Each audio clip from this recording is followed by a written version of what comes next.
Pai querido, muito obrigada pelo privilégio, pela oportunidade que Tu nos concede de estarmos aqui e de recebermos diretamente da Tua mesa. E nessa noite, eu me prostro perante Ti, o Pai do nosso Senhor Jesus Cristo, do qual toda a família no céu e na terra toma o nome, para que, segundo as riquezas da Sua glória, Tu nos conceda que sejamos fortalecidos no nosso homem interior, para que Cristo habite ricamente nos nossos corações, a fim de que nós, estando arraigados e totalmente fundamentados em amor, possamos compreender com todos os santos, sim, qual a altura, a profundidade do amor de Cristo, aquele que excede todo entendimento. Então, que nossa mente nessa noite se sujeite ao Teu Espírito. Espírito Santo, Te dizemos, Tu tens liberdade de quebrar o que precisa ser quebrado, remover o que precisa ser removido e nos conduzir ao centro da Tua vontade para cada um de nós. No nome de Jesus. Amém. Amém? Bom, o tema dessa noite é tempo de passar em revista a sua vida. Conforme os dias estão ficando difíceis, conforme temos sido alertados acerca de diversas coisas, pesa sobre mim uma responsabilidade imensa de conduzir você na verdade. Que você não seja enganado. E eu me pergunto, Deus, qual a minha função nisso tudo?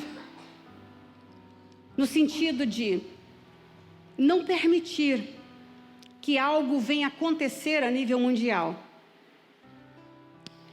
e eles sigam o engano.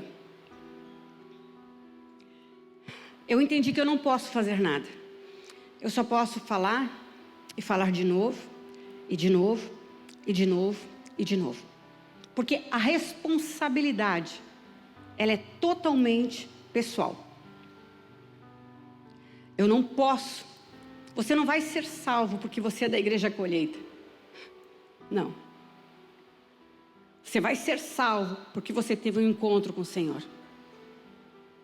Você vai ver promessas de Deus se cumprindo, a palavra de Deus se cumprindo na sua vida, à medida a qual você obedece à palavra de Deus. E então, nesta hora, a igreja não pode intervir, só pode ensinar, só pode instruir, só pode guiar.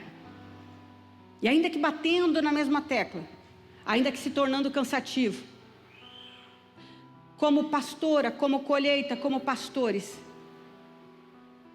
nós temos que fazer tudo o que está nas nossas mãos, para que não sejamos condenados, por não dizer a você o que vai acontecer e como você deve se preparar acerca disso. Então, é tempo de nós passarmos em revista a nossa vida, em todos os aspectos. E quando falamos em passar em revista, não se passa a revista numa empresa. Se passa em revista, é avisado para cada um passar a revista em si. E depois, então, vamos passar revista como igreja, todos juntos. Deus trata com o indivíduo. Deus não trata com o coletivo. Deus não trata com a família. Ele trata com cada membro da família. Deus, quando entendemos que a salvação é individual, Ele nos chama a um lugar de encontro. Ele nos chama a um lugar de arrependimento, aonde eu, à luz da palavra de Deus, venha a analisar as minhas ações e também minhas palavras, ver se há uma concordância com aquilo que a palavra fala. E quando não há uma concordância, eu preciso me recolher, rever e me posicionar novamente. Quando eu digo é tempo de revisar a vida, eu não estou lançando sobre você condenação, não. Eu estou dizendo, revise a sua vida. Coloque em ordem a sua vida. Nós não sabemos quem será chamado primeiro, ou se todos serão chamados no mesmo tempo, ou se passaremos um pouco de aflição e dores, ou se passaremos muita aflição e dores.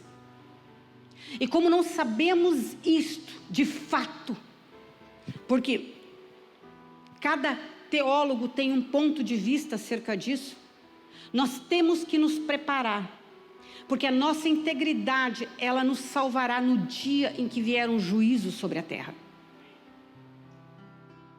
Então, Deus trata com indivíduos, e tratando com indivíduos, Ele trata também a família. Tratando com indivíduos, Ele trata a igreja. Tratando com indivíduos, Ele trata a sociedade. Tratando com indivíduos, Ele trata a nação. Então, a salvação, ela é individual, mas o propósito de Deus é familiar. Porque, em primeiro lugar, Deus criou o homem, o ser humano, antes da família.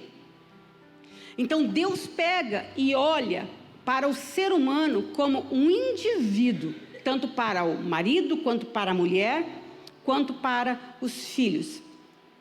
E se Deus, ele trabalha com o propósito, nós precisamos compreender que quando falamos disso, de propósito, nós conseguimos lembrar de Abraão, sai da tua terra, da tua parentela. Deus não falou com Abrão, né, no momento. Quando Deus falou isso a Abrão, Deus falou a ele. E a Bíblia ainda diz o seguinte: e Deus chamou Abraão, sendo Abraão só. Então, quando Deus quer falar contigo, Ele pode falar especificamente para você e não para o casal, e não para a família. Então, precisamos entender o que é que Deus requer da nossa vida como indivíduo, porque isso vai acabar afetando a nossa família, que foi o que aconteceu com Abraão. Ele saiu da terra e toda a família dele foi afetada nessa viagem a qual ele não sabia aonde iria parar. Podemos também nos lembrar de Noé. Deus chamou Noé para um projeto, e Noé esteve envolvido por 120 anos nesse projeto. Mas este projeto todo acabou envolvendo a família. Isso é incrível. As escrituras, elas dizem em Gênesis capítulo 6, versículo 16 e 17. Começando pelo versículo 9. As escrituras dizem o seguinte: Noé era um homem justo e íntegro. Noé tinha alinhado a vida dele. A vida dele estava alinhada. Não significa que a vida da família estava alinhada. Está compreendendo o que eu estou falando? E diz o seguinte, Noé andava com Deus. No capítulo 6, versículo 9. Ele andava com Deus. Quando incentivamos você a ir mais fundo em Deus, estamos incentivando você a andar com Deus. Se você apenas deixar a palavra de Deus na sua mente, mas não tiver o Espírito Santo vivificando ela, trazendo a revelação dela para aquele momento específico, podem vir dores e você não conseguir reagir, não conseguir se levantar. Porque tão importante quanto saber a palavra de Deus é a capacidade de ouvir o próprio Deus. Não basta você saber o ensino, você tem que saber qual a aplicação daquele ensino naquele momento específico da sua vida. Se é de dor, se é de alegria, se é negociação ou qualquer outra coisa. Então, veja, Noé, pela integridade dele, chamou a atenção de Deus. E Deus o levou a um lugar mais elevado. Integridade é algo pessoal. Diga integridade. É uma decisão pessoal. Então não importa o que seu cônjuge, filhos, pais, vizinhos, não importa o que os outros fazem. Isso é uma decisão sua, acerca da sua vida e que vai afetar a família inteira. Sim, nós vemos no capítulo 6 de Gênesis, versículo 16 e 17. Vamos lá.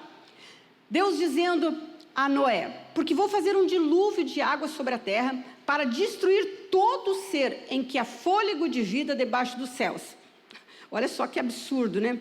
Tudo que há na terra será destruído, mas com você eu estabelecerei a minha aliança e você entrará na arca. Ó, a tua integridade te salvará no dia do juízo.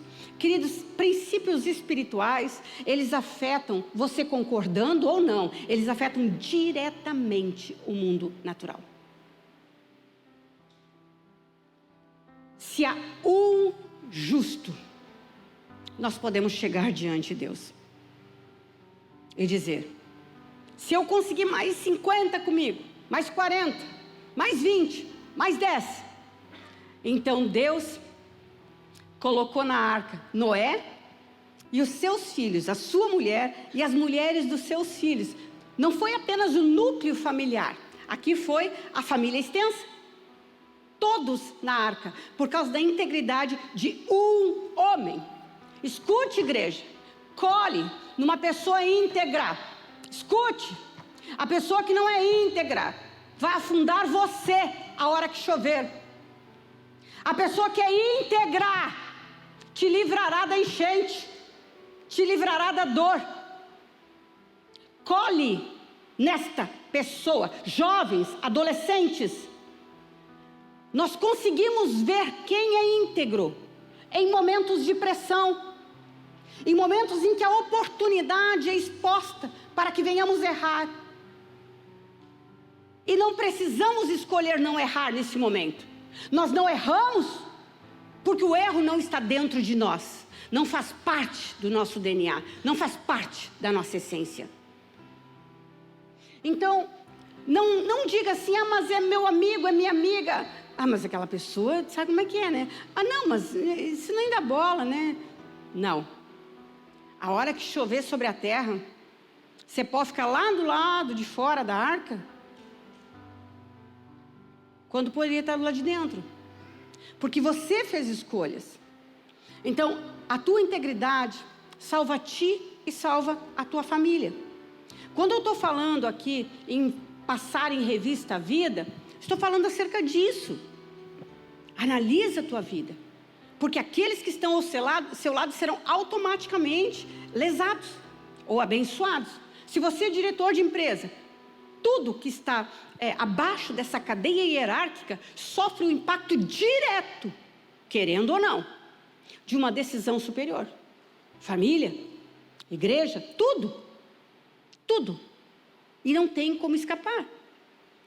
Então, quando falamos que Deus trata com o indivíduo, mas o propósito dele é a família, Deus deu mandamentos familiares para que nós venhamos obedecer e ser abençoados, ou não obedecendo, sendo amaldiçoados. E isso entra então dentro daquela categoria de maldição hereditária, cultura familiar negativa, algumas coisas nas quais se trabalha acerca disso.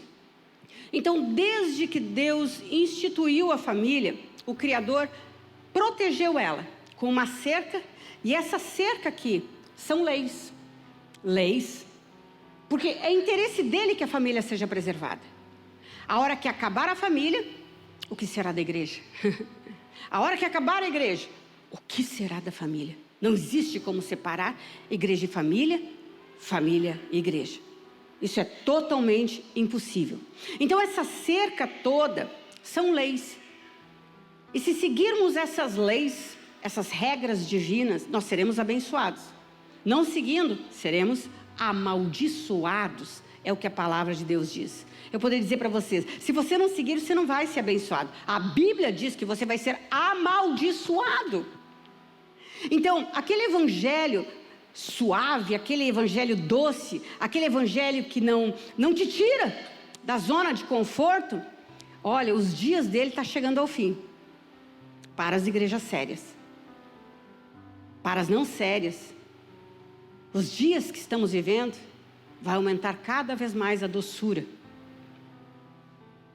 Então, as leis espirituais, essas que Deus estabelece, são para ser seguidas, não são para ser questionadas. Isso começou com a tábua dos 10 mandamentos que Deus deu a Moisés no Sinai. Os 10 mandamentos, eles falam, os 4 primeiros sobre Deus e os demais sobre o homem. E ali tem mandamentos acerca da família. O 5º mandamento, honra teu pai e a tua mãe. Que depois em Efésios, ele é replicado novamente, sendo o 1º mandamento com promessa. O 7º mandamento, não adulterarás. E quando se fala em adultério, há 15, 20 anos, adultério era coabitar com uma mulher. Hoje tem robôs vendidos a 100 e poucos R$1.000, $1.000, obrigada, dólares, correto. Que servem de cônjuge. Hoje, pela internet, as pessoas adulteram. Os adolescentes se incendeiam. Jovens se prostituem. Pessoas se vendem. A quantidade de pessoas que se prostituem com fotos enviando nudes. Por isso aqui, é como se o mandamento de Deus, o cerceamento sobre a família, fosse algo arcaico e não tivesse mais o devido valor. Não tem como Deus te abençoar. Não tem. Se você adultera através disso aqui, de uma TV, de qualquer coisa. E o adultério também pode nem compartilhar nude, mas mensagens bem molhadas. Quando eu estou falando e você precisa passar a revista sua vida, não é começar com coisas grossas. É como se a minha veste externa tivesse um furo aqui. Mas para ter esse furo aqui, houveram ocasiões em que foi provocado isso. Certamente meu closet devia estar com traça. Não adianta eu consertar isso aqui sem fazer uma faxina no meu closet. Tirar os demônios das traças. Então eu entendo que eu estou falando para pessoas inteligentes. E o 10º mandamento, quando fala sobre não cobiçar, podemos aqui incluir também não cobiçar, no sentido de não querer aquilo que não lhe é permitido, aquilo que não lhe pertence, seja a mulher do próximo, ou uma virgem, coisas desse tipo. Então, as escrituras estão repletas de mandamentos familiares. E a maior crise que existe hoje é na família. As pessoas, elas não pensam 2 vezes, elas querem se divorciar. Elas fazem isso porque elas não conhecem a Bíblia. A partir do momento que você se divorcia, você está atraindo sobre a sua vida maldição. A não ser que você tenha sido vítima de abuso. E para isso, incentivamos você a procurar imediatamente a delegacia. Quando há motivo para o divórcio, amparo bíblico, isso não significa que você não vai sofrer. O mínimo que uma pessoa sofre após um divórcio, o mínimo são 2 anos. Se tem filhos, a vida toda. A vida toda. Porque nenhuma criança foi criada para ter 2 pais ou 2 mães. Nenhuma. Esse não era o projeto original. Tudo que foge do projeto original é treta. Vai dar tilt. Não vai funcionar. Ah, mas Deus perdoa. É claro que Deus perdoa. E é só você quem pode dizer, porque Ele vai perdoar aquele que tem um coração quebrantado e contrito. Aquele que vira as costas e promove uma metanoia mental. Saindo, expurgando, correndo, fugindo de tudo aquilo que possa lhe induzir novamente ao erro. Senão, como diz as Escrituras, o pecado está sempre, sempre, sempre à sua frente. Então, a obediência traz vida e paz, a desobediência traz a maldição sobre as nossas vidas. O primeiro mandamento é com promessa. Efésios 6, versículo 1 a 3. Honra pai e mãe. Esse é o princípio espiritual que tem efeito imediato sobre o homem natural. Aqui está dizendo: filhos, obedeçam aos seus pais no Senhor, pois isso é justo. Honra o teu pai e a tua mãe, que é o primeiro mandamento com promessa, para que tudo ocorra bem com você e você tenha longa vida sobre a face da terra. Então, obedecer aos mandamentos de Deus fazem com que a palavra de Deus lhe proteja e proteja a sua família. Você não precisa reivindicar coisas. Às vezes famílias estão tão desajustadas que elas nos procuram em busca de uma resposta, como se não bastasse. Eles querem a solução daquilo, a solução de todas as coisas. O carro estragou, ajusta o carro. Você tem um problema de saúde, resolve o problema da saúde. Está com problema conjugal, a família, os filhos não obedecem, resolve o problema dentro de casa. E às vezes as pessoas, elas dedicam tanto tempo em cima de uma coisa, porque não estão dispostas a chegar diante de Deus, admitindo: eu e a casa do meu pai pecamos, eu errei, e pelo meu erro tenho feito outros errar, me perdoa. E quando há um arrependimento sincero, o perdão de Deus vem sobre a nossa vida. E aí então nós recomeçamos até o momento que erramos de novo. Então os filhos, eles devem obediência aos pais. E também devem honra. E a obediência aos pais é enquanto estão embaixo do teto. Eu poderia dizer até casar, né? O que seria enquanto estão embaixo do... Bom, se o filho está com 30 anos embaixo do teto, vai obedecer a regra da casa. Aqui a gente dorme tal hora, acorda tal hora. Aqui ninguém usa celular na hora da refeição. Agora, quando o filho sai de casa, seja por casamento ou não, ele não deve mais obediência aos pais, mas ele deve honra aos pais. Isso é bem interessante. 1 Timóteo, capítulo 5, versículo 4 diz: mas se alguma viúva tem filhos ou netos, que estes aprendam primeiro a exercer piedade com a sua própria casa e a recompensar os seus pais, pois isto é aceitável diante de Deus. Aqui o apóstolo Paulo está instruindo Timóteo acerca de como conduzir, aqui no caso, as viúvas. E ele está dizendo: olha, antes de querer ajudar pai e mãe, escute, você que casou recém, antes de querer ajudar pai e mãe, conserte a sua casa. Timóteo está dizendo isso. Conserta a tua casa. Como você vai querer tapar o telhado da outra enquanto dentro da tua está chovendo? Conserta a tua casa. Aí, então, diz aqui: aprenda primeiro a exercer a piedade com a sua própria casa e a recompensar os seus pais. Depois disso, então, você vai estender a sua mão para estar ajudando os seus pais. Aqui no caso a viúva, mas vamos referir-se aos pais.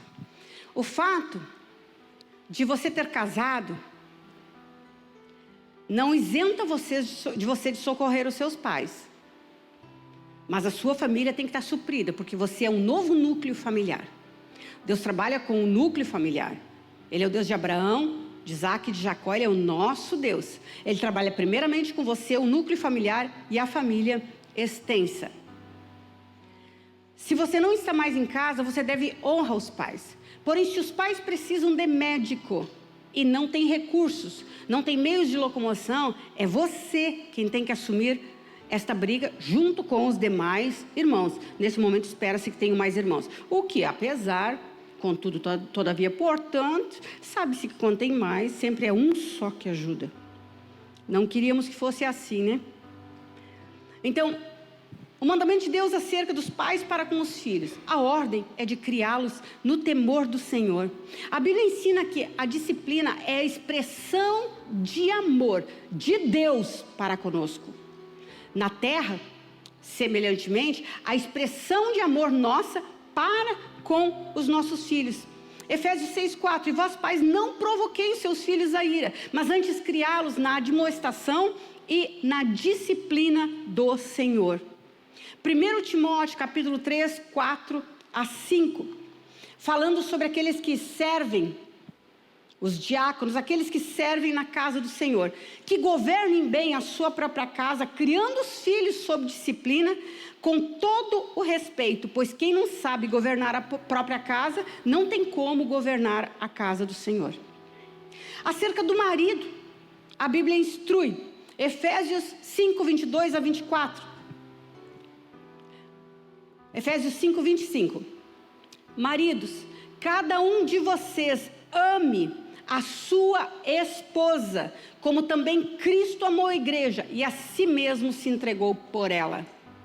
Marido, você é o provedor da sua esposa, provedor econômico. Você é o provedor de força. Você é aquele que gera segurança no lar, estabiliza as coisas, transmite paz dentro do lar, de forma que tudo vai ficar bem. Deus conta com você para isso. E no momento em que você faz isso, ama a sua esposa, ela se sente acolhida e amparada por você. E essa linguagem, ela passa sem palavras aos filhos. Colossenses 3:19, maridos, que cada um de vocês ame a sua esposa e não a trate com amargura ou com rispidez. É impossível você querer tratar uma esposa com rispidez, não usando as palavras adequadas, e depois querer algo mais. E ainda dizer, está sempre de cara feia. Bom, se isso é fato, eu só digo uma coisa para você. Uma mulher, tudo que ela precisa é ser amada. Talvez você não soube amar como deveria amar.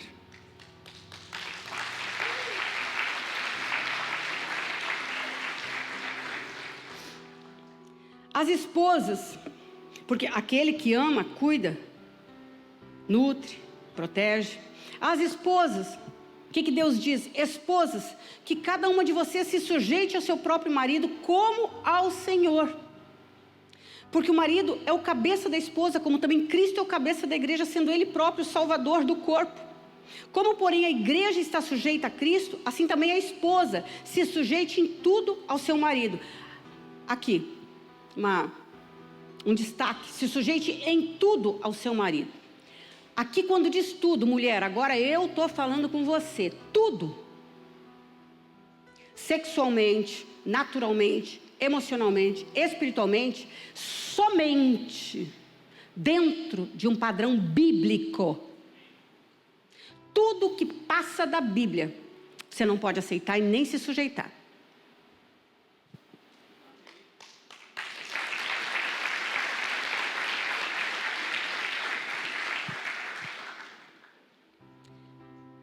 Deus estabeleceu uma escala de valores que nós devemos seguir. E essa escala de valores, quando cumprida, libera bênçãos sobre a nossa vida. Quantas pessoas hoje têm uma escala de valores desordenadas, né? Tem pessoas que querem servir ao Senhor e, se possível, colocariam um colchão aqui dentro da igreja e deixam a família à mercê. Homens que prezam talvez algum vício ou certas amizades e que ignoram totalmente as necessidades de uma mulher e as necessidades dos filhos. Escala de valores totalmente invertidas. Homens que trabalham 7 dias por semana, saem de casa quando é noite, voltam quando é noite também, não veem os filhos crescendo. Tudo isso, queridos, tudo isso vai dar tilt. Daí você vai dizer, não, isso é só por um tempo. Não, isso é uma fase, isso é uma estação da nossa... Não. É o seu posicionamento que pode mudar qualquer história na sua vida. Se você acreditar que vai ter que trabalhar desta forma para sustentar a família, a Bíblia fala acerca de você. A tua fé te salvou, assim será. Se você bater o pé e dizer, não é isso que Deus me diz acerca do trabalho e da família, assim acontecerá com você. Você não precisará fazer isso. E Deus fará alguma coisa e mudará essa história. Então, em primeiro lugar, é Deus. Diz Mateus 6,33, falamos 2 cultos sobre isso. Mas buscai, pois, em primeiro lugar o reino de Deus e a sua justiça, e todas estas demais coisas vos serão acrescentadas. Bom, Jesus estava falando naquele momento do que? Vocês não precisam andar ansiosos com relação ao dia de amanhã, com relação ao que vestir, com relação ao que comer. Não fiquem ansiosos. Então, a partir do momento que você busca Deus em primeiro lugar, queridos, aquilo que você necessita para viver jamais te faltará. Tem alguém crente ou não crente que está passando por alguma necessidade? Creia, a vida está desalinhada no padrão bíblico. Então procura conselho, nós atendemos você e vamos mostrar aonde tem erro a partir do momento que você consegue abrir o seu coração. Então Deus em primeiro lugar, isso não é uma opção. Isso é para o cristão e para o não cristão. A família em segundo lugar. A família ela foi estabelecida antes da igreja. E o meu dever é para com o núcleo familiar. O jovem que casou, agora é ele e a família. Não cabe à mãe nem ao pai se envolver em nenhuma situação daquele casal. Jamais. 1 Timóteo, capítulo 5, versículo 6, diz o seguinte: se alguém não tem cuidado dos seus, especialmente, núcleo familiar, os da própria casa, esse negou a fé e é pior que o descrente. Então, não adianta você querer usar roupa de grife, acessórios de grife, e a sua esposa com o cabelo branco até aqui e o resto preto, porque você não tem condições de pagar R$400 ali para fazer, não sei como é que se fala, a raiz que se diz. Não tem, não tem. Não adianta querer admirar e olhar tudo aquilo que passa em filmes e pelo celular e não querer pagar uma lipoaspiração para sua esposa.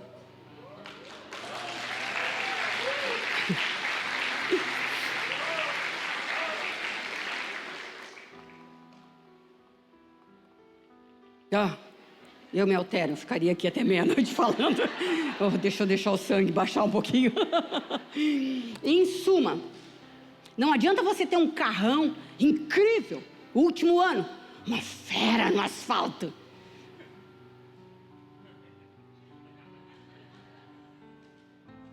Você precisa ter uma fera na cama, uma fera em casa, uma fera no banco do lado do carro, porque você financia ela. Esse é o padrão bíblico. Ela quer um procedimento estético? Faça uma reserva financeira. Vai investir em carro, no jardim? Trocar a janela da casa? Isso tudo passa, investe na esposa.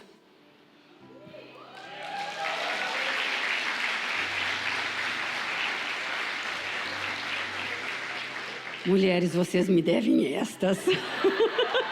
Vocês me devem estas. Então, homens, cuidem dessas mulheres. Valorizem elas.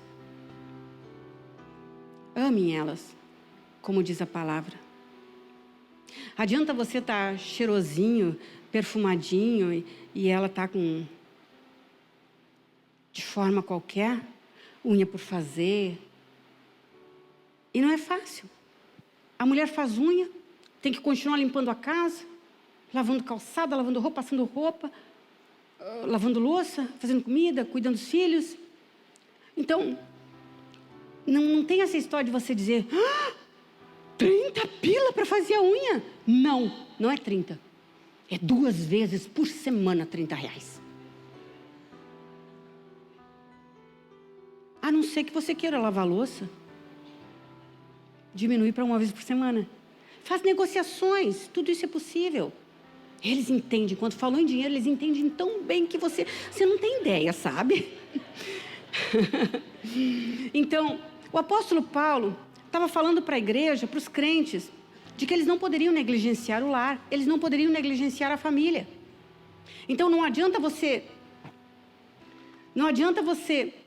querer fazer de tudo e a sua família ali, naquele estado? Não, não. Você já previu férias para eles? Cuidar dos teus. E quanto à mulher, cuidar como Cristo cuidou e continua cuidando da igreja. Então, dê a vida. Em terceiro lugar, o trabalho. Você viu? Deus estava dizendo, desfruta a vida com a tua família. Deus diz, me busca em primeiro lugar. Tenha a família em segundo lugar. Desfruta, tira férias com a família. É Deus quem fez isso. Talvez você ano após ano está dizendo, nós nunca temos condições de tirar férias. A sua mente, ela precisa ser destravada nesse aspecto.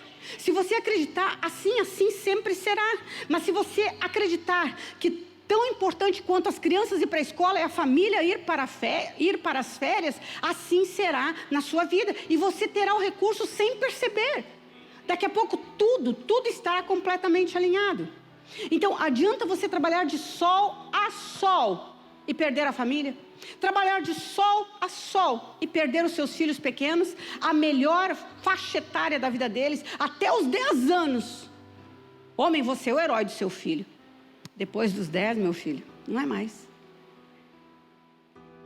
Então você tem que estar com os seus filhos. E o trabalho fica em terceiro lugar. Buscar a Deus. E Ele diz, nada do que você precisa, não é do que você deseja. Nada do que você precisa vai te faltar. Em segundo lugar, instrução ao homem, instrução à mulher, instrução aos filhos, instrução dos filhos aos pais e dos pais aos filhos. O trabalho é um mandamento bíblico. Isso é bem interessante. Segundo, Tessalonicenses capítulo 3, versículo 10. Porque quando ainda estávamos com vocês, ordenamos isto. Se alguém não quer trabalhar, também não coma. Homem que não para em emprego não presta. Jovem, quando alguém pedir para começar um processo de corte de conhecimento, pede a carteira profissional. Você vai casar com quem não presta? Estão entendendo? Homem que não para nos empregos. Não estou falando de você em 2 empregos ficou pouco tempo e pulou porque você estava numa corrida de ascensão. Não, eu estou falando daquelas carteiras profissionais, onde não é uma só, é 2, 3, de pessoas que simplesmente não param emprego. Eles estão atrás de emprego, mas não de trabalho. Cada pessoa que começa em qualquer trabalho, é contratado pelas habilidades e é despedido pelo comportamento, entre parênteses, caráter. Toda pessoa. Então você tem que ingressar no trabalho com a seguinte mente. É claro que você precisa comer, se vestir, mas você tem que ter a seguinte mente: o quanto eu vou me desenvolver aqui nessa empresa? E o quanto eu vou contribuir para que na história dela se lembrem do meu nome. Aí você já está garantindo a sua ascensão nessa empresa. Agora, se você trabalha por causa do salário, miserável pessoa você é. Assim será a vida inteira. Então, é um mandamento bíblico. Se você não trabalha, não come. Por que na Associação Colheita a gente não trabalha com desempregado? Se está desempregado, em parceria com a empresa do município, encaminhamos para emprego. A pessoa não para, parou a comida, porque é um mandamento bíblico. Quem não trabalha, não? Ah, gostei. Então nós vimos aqui, Deus, família, trabalho. E a igreja? A ordem divina é Deus, família, trabalho. Bom, não existe família sem igreja. Não existe família que se sustente fora do padrão bíblico. Não existe família feliz, ajustada e próspera fora do padrão bíblico. Então não existe família sem igreja. E não existe igreja sem família. Este é o padrão bíblico de Deus. Que a gente venha buscar Ele em primeiro lugar. Cumprir com o nosso papel na família. Trabalhar para manter a família e construir aquilo que deseja o nosso coração. E então toda a família servindo ao Senhor. Não há instituição alguma na face da terra que possa levar a família para um lugar de bênção como a Igreja de Cristo, através da palavra de Deus.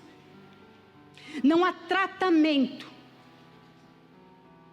emocional que possa levar a pessoa a um alinhamento para ser feliz e próspera. Somente a palavra de Deus. Somente a Igreja de Cristo.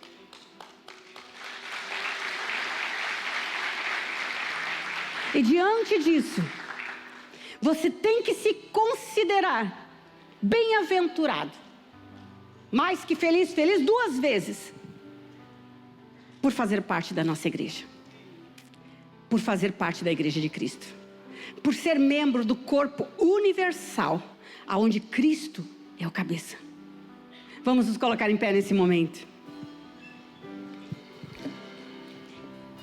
Minha instrução para você hoje, busque Deus em primeiro lugar. Minha segunda instrução, volte tuas forças para a família. Não permita que a sua família venha naufragar. Não permita que erros que foram cometidos e talvez continuem sendo cometidos, venham fazer com que a sua família fique fora da arca. Porque pelo erro do cabeça, na cadeia hierárquica, todo mundo perece. Que o Senhor te abençoe. Que o Senhor te guarde. Que o Senhor faça resplandecer a sua luz sobre ti e tenha misericórdia de ti. Que sobre ti o Senhor levante o seu rosto e te dê a paz. Uma abençoada semana a você e a sua família.